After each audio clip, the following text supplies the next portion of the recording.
Cell cycle এবং cell division দেখা যাক আমরা বুঝতে পারি নাকি। নেক্সট স্লাইডগুলোতে যে বিষয় আলোচনা করা হয়েছে সেগুলো হলো cell cycle, cell division in eukaryotic system, mitosis এবং কিছু মিওসিস ইন ব্রিফ, আর সেলের যে প্লয়েডি সে ব্যাপারে।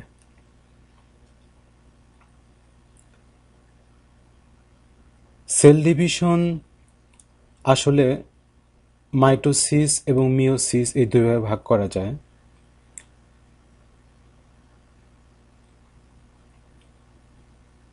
মাইটোসিস এবং মিওসিসের ভিতরে বেসিক যে ডিফারেন্স সেটি হচ্ছে যে মিওসিসগুলো রিপ্রোডাক্টিভ সেল ফরমেশনের জন্য দায়ী, কিন্তু মাইটোসিসগুলো দেহের বিভিন্ন সেল ফরমেশন করে। আর মিওসিসগুলো যখন হয় তখন একটা সেল থেকে চারটা সেলে পরিবর্তিত হয়, আর মাইটোসিস যখন হয় তখন একটা সেল থেকে দুটো সেল হয়। আর মিওসিস যখন হয় তখন ক্রোমোজোম নাম্বার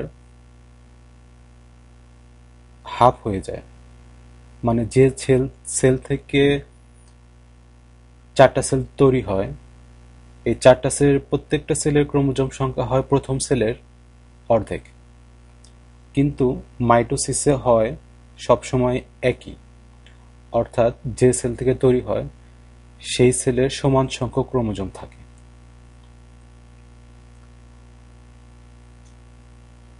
আর এই মাইটোসিস বলতে আমরা যেটা বুঝি সেল ডিভিশন, সেটা আসলে পুরো সেল সাইকেলের একটা অংশ মাত্র। আসলে এই পুরো সেল সাইকেলটা G1, S এবং G2 এবং মাইটোসিস এই সবগুলো নিয়ে গঠিত হয়। কিন্তু এই মাইটোসিসটা মূলত সেই জিনিস যা শুধুমাত্র সেলের ক্রোমোজোমকে ভাগ করে, অর্থাৎ সেলের ক্রোমোজোম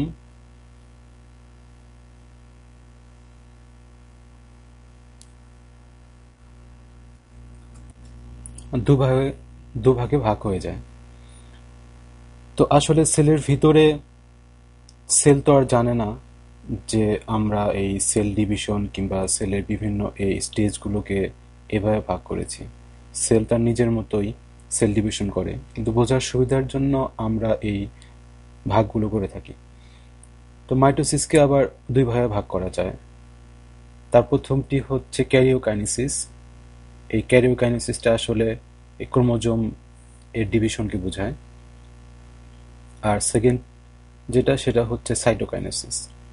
সাইটোকাইনেসিসটা হচ্ছে সেল সেলটা পুরোপুরি ভাগ হয়ে যাওয়ার যে ঘটনা, সেটাই হচ্ছে সাইটোকাইনেসিস।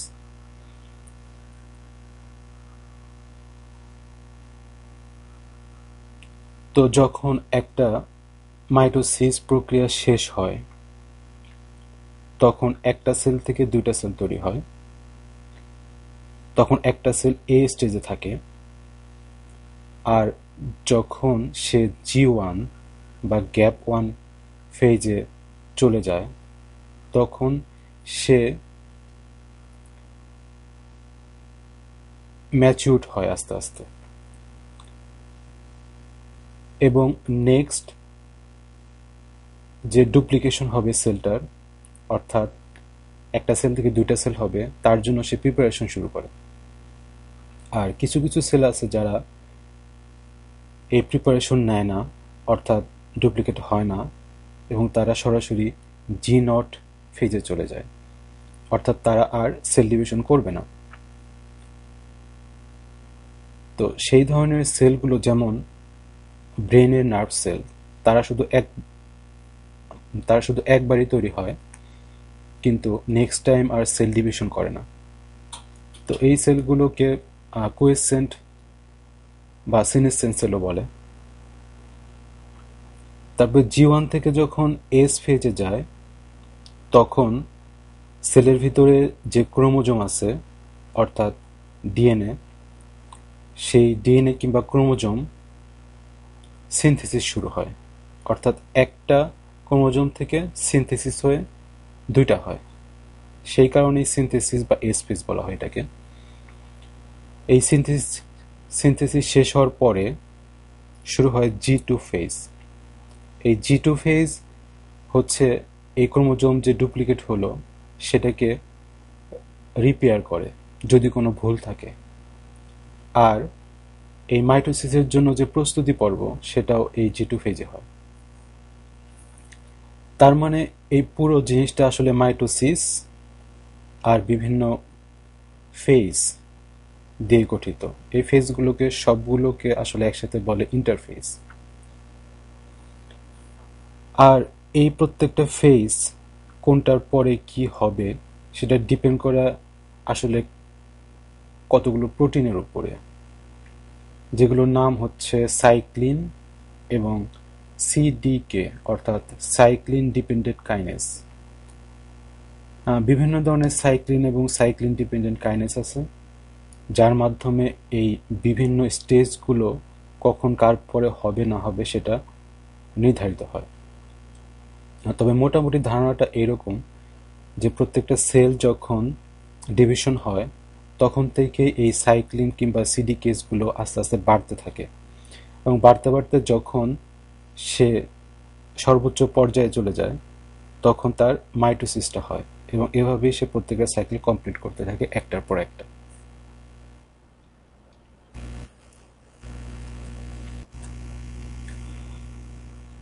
মাইটোসিসে যাওয়ার আগে আমরা একটু বুঝে নেই যে আসলে কোথায় মাইটোসিস হয় আর কোথায় মিওসিস হয়, আর প্লয়েডি আসলে কি জিনিস সেটা একটু বুঝি। তো এই হচ্ছে অ্যাডাল্ট মানুষ, অর্থাৎ হোমোস্যাপিয়েন্স কিংবা হিউম্যান বিং। তো এই স্টেজে মানুষের ভিতরে 2n সংখ্যক ক্রোমোজোম থাকে, অর্থাৎ প্রত্যেকটা ক্রোমোজোমেরই একটা ডুপ্লিকেট থাকে। তো মানুষের ক্ষেত্রে 23 জোড়া ক্রোমোজোম আছে, অর্থাৎ 23 × 2 মানে হচ্ছে 46টা ক্রোমোজোম থাকে। তো পূর্ণবয়স্ক মানুষ থেকে যখন স্পার্ম কিংবা এগ তৈরি হয় তখন এই 2n সংখ্যক ক্রোমোজোম থেকে প্রত্যেকটা স্পার্ম কিংবা এগের ভিতরে n সংখ্যক ক্রোমোজোম চলে আসে, এবং এই যে 2n, এই 2nকে বলে ডিপ্লয়েড, আর এই যে n, এই nকে বলে হ্যাপ্লয়েড। তো এই স্পার্ম এবং এগ যখন ফার্টিলাইজড হয় তখন সেটাকে বলে জাইগোট,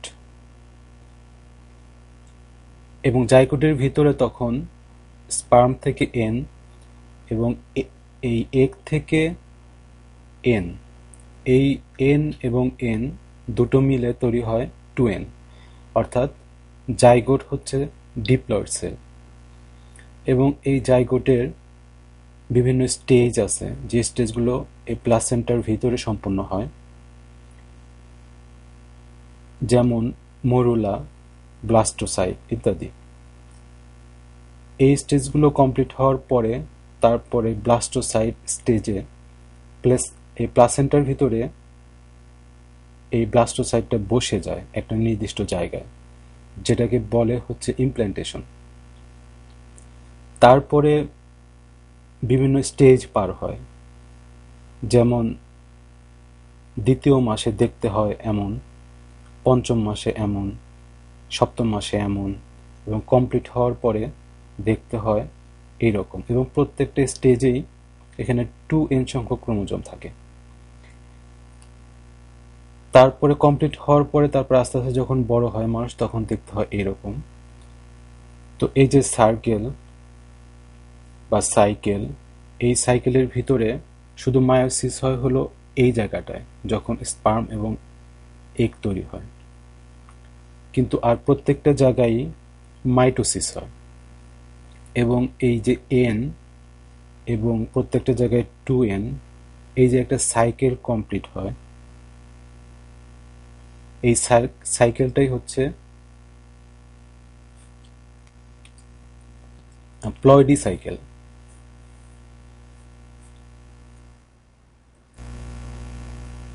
তো মাইটোসিস মোটামুটি আমরা আগে দেখালাম যে ক্যারিওকাইনোসিস আর সাইটোকাইনোসিস এই দুই ভাগে ভাগ করা যায়। তো ক্যারিওকাইনোসিসকে আবার 5টি ভাগে ভাগ করা হয়েছে জাস্ট বোঝার সুবিধার জন্য। সেগুলো হচ্ছে প্রোফেজ, প্রোমেটাফেজ, মেটাফেজ, অ্যানাফেজ আর টেলোফেজ। প্রত্যেকটা স্টেজ সম্পর্কে আমরা একটু জানি। যেমন প্রথমে যে স্টেজ সেটা হচ্ছে প্রোফেজ। প্রোফেজটা শুরু হয় এই মাইটোসিসের প্রথম যে স্টেজ ঠিক এইখান থেকে, ঠিক গ্যাপ 2 এর পরে।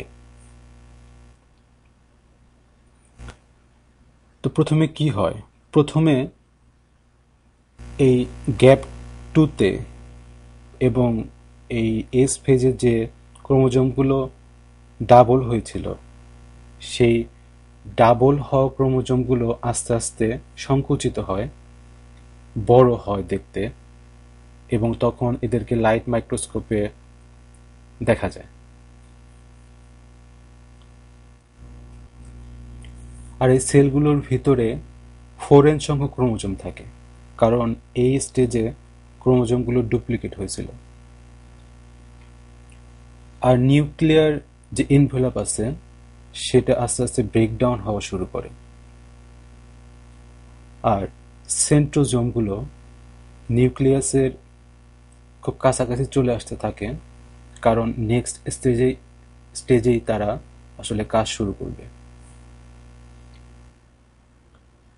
তো ক্রোমোজোমগুলো দেখতে দেখতে আসলে এই ধরনের হয়, খুবই প্যাকড অবস্থায় থাকে, কারণ এই ডিএনএ যেটা খুবই লম্বা একটা স্ট্রিং এর মতো জিনিস, সেটা আসলে হিস্টোন প্রোটিন এর সাহায্যে খুবই প্যাকড অবস্থায় এই ছোট্ট নিউক্লিয়াসের ভিতরে থাকে।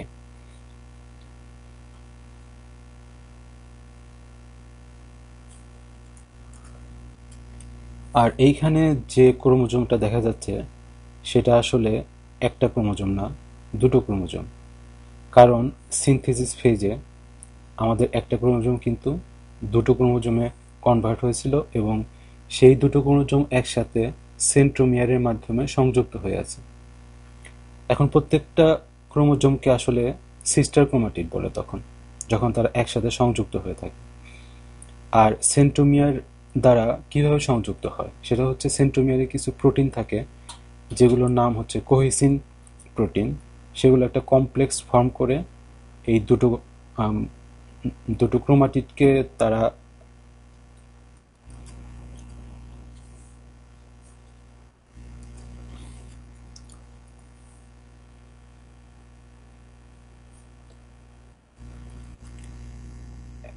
একসাথে ধরে রাখে।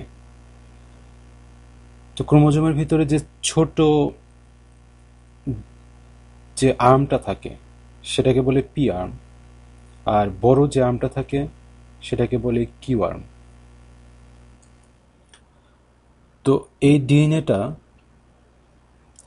আসলে কত বেশি কম্প্যাক্ট অবস্থায় থাকে সেটা আসলে একটা ধারণা পাওয়া যায় এইভাবে, যে একজন প্রাপ্তবয়স্ক মানুষের সবগুলো ডিএনএকে যদি একসাথে জোড়া লাগানো যায় তাহলে সেটা হবে 2 × 10⁻11 কিলোমিটার, যেটা যদি কম্পেয়ার করি পৃথিবীর ব্যাসের সাথে, তাহলে পৃথিবীর ব্যাস থেকে এই ডিএনএটা হবে 50 লক্ষ গুণ বেশি বড়। আর পৃথিবী আর সূর্যের যে দূরত্ব তার চেয়ে 1333 গুণ বেশি বড়। কাজেই বোঝা যাচ্ছে কত বেশি কম্প্যাক্ট এই ডিএনএ। তারপরের স্টেপ হচ্ছে প্রোমেটাফেজ। এই প্রোমেটাফেজে যখন আসে সেলটা, তখন এই সেন্ট্রোসোমগুলো স্পিন্ডেল অ্যাপারেটাস তৈরি করে। স্পিন্ডেল অ্যাপারেটাস আমরা বাংলায় বলি মাকুতন্ত্র। স্পিন্ডেল দেখতে আসলে এইরকম, এবং স্পিন্ডেল আসলে সুতো বোনার কাজে ইউজ করা হয়।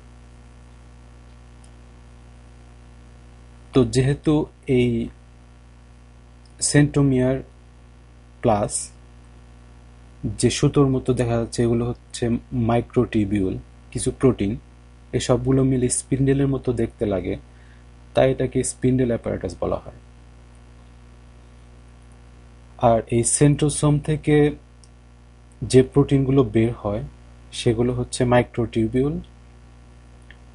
এই মাইক্রোটিবিউলের কাজ হচ্ছে যে সিস্টার ক্রোমাটিড যে জোড়া লেগে আছে সেই সিস্টার ক্রোমাটিডকে টেনে দুদিকে নিয়ে আসা, অর্থাৎ এই দুই দিকের পোলের দিকে নিয়ে আসা। এবং এই টিউবিউলগুলো আসলে কোথায় আছে এবং কি কাজ করছে তার উপর ডিপেন্ড করে অ্যাস্ট্রাল, পোলার আর কাইনেটোকোর এই তিন ভাগে মোটামুটি ভাগ করা হয়।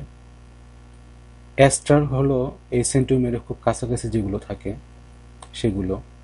পোলার হলো যেগুলো আসলে একটু দূরে সরে যায় বা চলে যায়, কিন্তু সেগুলো ক্রোমোজোমের কাছে যায় না খুব বেশি, এবং সেন্ট্রোমিয়ারের সাথে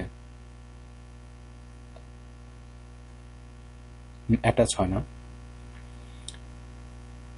তো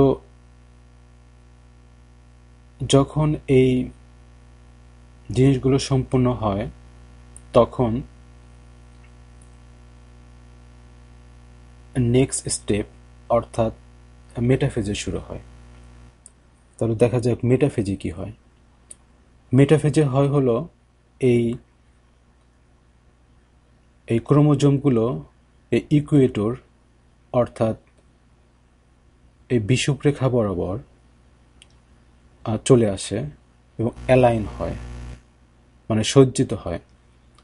এবং সজ্জিত হওয়ার কারণ হচ্ছে যে এই ক্রোমোজোম যেন সমান সংখ্যায় দুদিকে চলে যেতে পারে, তা না হলে একটা সেলে ক্রোমোজোম হয়তো বেশি হবে আর একটা সেলে ক্রোমোজোম হয়তো কম হবে।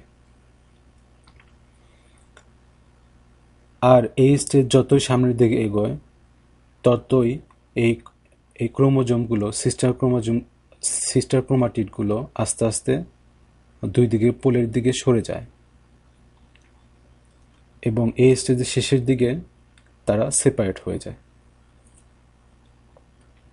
তারপরে স্টেপ হচ্ছে অ্যানাফেজ। এই অ্যানাফেজে মোটামুটি সবগুলো যে ক্রোমোজোম থাকে সেগুলো দুই পাশে বিভক্ত হয়ে যায় এবং প্রত্যেক পাশে এই 2n সংখ্যক ক্রোমোজোম চলে আসে। এবং এই সেল ডিভিশনের এই স্টেজটাকে যখন ফ্লোরোসেন্স মাইক্রোস্কোপিতে দেখা হয় তখন আসলে দেখতে ঠিক এরকম মনে হয়। তারপরে স্টেজ হচ্ছে টেলোফেজ। এই টেলোফেজে হয় হলো যখন এই 2n সংখ্যক যে ক্রোমোজোম সেগুলো যখন একটা মেরুতে চলে আসে তখন তার চারপাশে ঘিরে নিউক্লিয়ার মেমব্রেন আস্তে আস্তে তৈরি হতে থাকে, আর তার সাথে সাথে চলে সাইটোকাইনেসিস, যেটা এই পরের যে স্লাইড আছে সেটাতে আছে। কিন্তু এই এই টেলোফেজের সাথে সাথে সাইটোকাইনেসিসও শুরু হয় আসলে। তো এতক্ষণ এই পাঁচটা স্টেজ আমরা দেখলাম, যেটা হচ্ছে ক্যারিওকাইনেসিসের ভিতরে।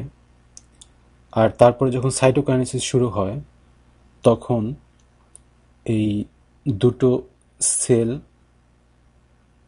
ঠিক যখন তৈরি হবে তার আগে সেলের মাঝখান দিয়ে ভাগ হওয়া শুরু করে। এই সেলের কোন জায়গা দিয়ে ভাগ হবে সেটা ডিপেন্ড করে যে জায়গায় ওই ক্রোমোজোমগুলো ঠিক একসাথে হয়েছিল ঠিক সেই জায়গা থেকে এই ভাগ হওয়া শুরু করে। এবং এই ভাগ হওয়ার পিছনেও কিছু মাইক্রোটিবিউল বা প্রোটিন দায়ী, এবং ভাগ হওয়া শুরু হয় তখনই যখন এই গলজি অ্যাপারেটাস থেকে কিছু সিগন্যাল প্রোটিন কাজ করে তখন। আর এই ভাগ হওয়ার মাধ্যমে